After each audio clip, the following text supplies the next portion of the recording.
Hôm nay chúng tôi hân hạnh được chào đón đến đây sự có mặt của ông Châu Vĩnh Huy, đại diện của công ty trách nhiệm hữu hạn Kiều Hối Bắc Á, trả lời một số câu hỏi phỏng vấn của chương trình. Xin chào ông ạ. Cảm ơn ông đã đến với chương trình của chúng tôi ngày hôm nay.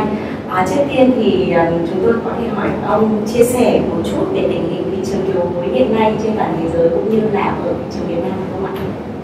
Vâng, thì theo cái thống kê của tổ chức World Bank thì trong năm 2017 thì cái lượng kiều hối trên toàn thế giới đạt khoảng là 613 tỷ đô.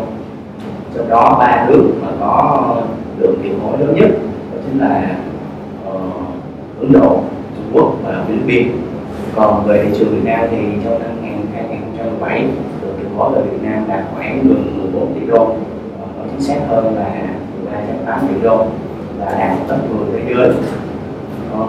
Cái lượng kiều hối chính thống mà về Việt Nam thường chuyển qua 4 kênh. Thứ nhất là ngân hàng, là các ngân hàng thương mại.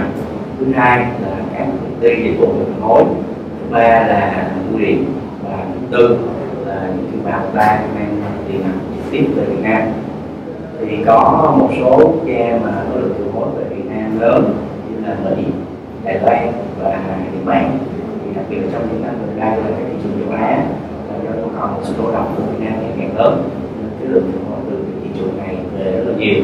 Đây là những thị trường tiềm năng cho Việt Nam trong những năm sắp tới. Vậy thì với một thị trường tỷ đô như vậy, chắc chắn là có không ít trở ngại mà việc nhận và chi trả kiều hối gặp phải. Ông có thể chia sẻ một chút những trở ngại và thách thức này không? Thách thức lớn nhất đối với việc nhận và chi trả kiều hối hiện tại của thị trường Việt Nam đó chính là cái vấn đề về công nghệ. Một số ngân hàng và công ty kiều hối hiện nay vẫn đang sử dụng công nghệ cũ và mang tính chất thủ công.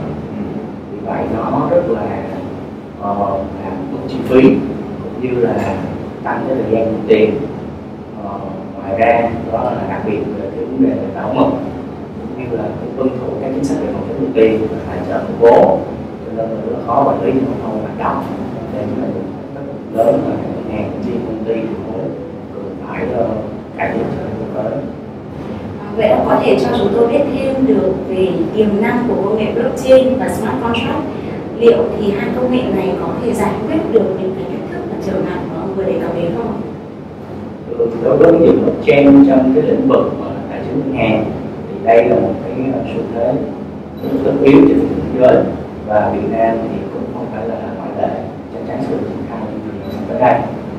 Thì cái ứng dụng này nó đặc biệt hữu ích trong cái vấn đề thứ nhất là tăng cường tính bảo mật, thứ hai là góp phần giảm thiểu chi phí cho cái tổ chức hoạt động, thứ ba là nó giảm cái thời gian xử lý cũng như cái nguồn nhân lực nhân sự, và cái đặc biệt nữa là nó tăng cường cái quản lý trong cái hoạt động của công ty mình.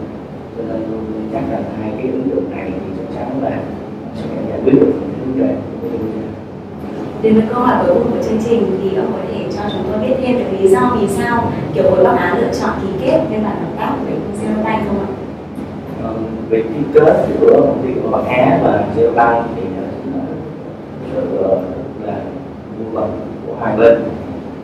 Đây là một đối tác, Zero Bank là một đối tác rất là lớn trên lĩnh vực công nghệ. Họ có những nhân sự chính, có nhiều kinh nghiệm trong hoạt động về công nghệ ngân hàng, cũng như là đã từng tham gia vào các tổ chức dịch vụ tài chính lớn trên thế giới. Vì hai bên ký kết với nhau thì chắc chắn sẽ đem lại rất là nhiều lợi ích, trong đó là sẽ góp phần tìm ra các giải pháp cũng như các ứng dụng về dịch vụ công nghệ tốt nhất để có thể cải thiện được chất lượng dịch vụ của hai bên. Xin cảm ơn ông đã đến tham gia cùng với chương trình. Cảm ơn các bạn đã quan tâm theo dõi.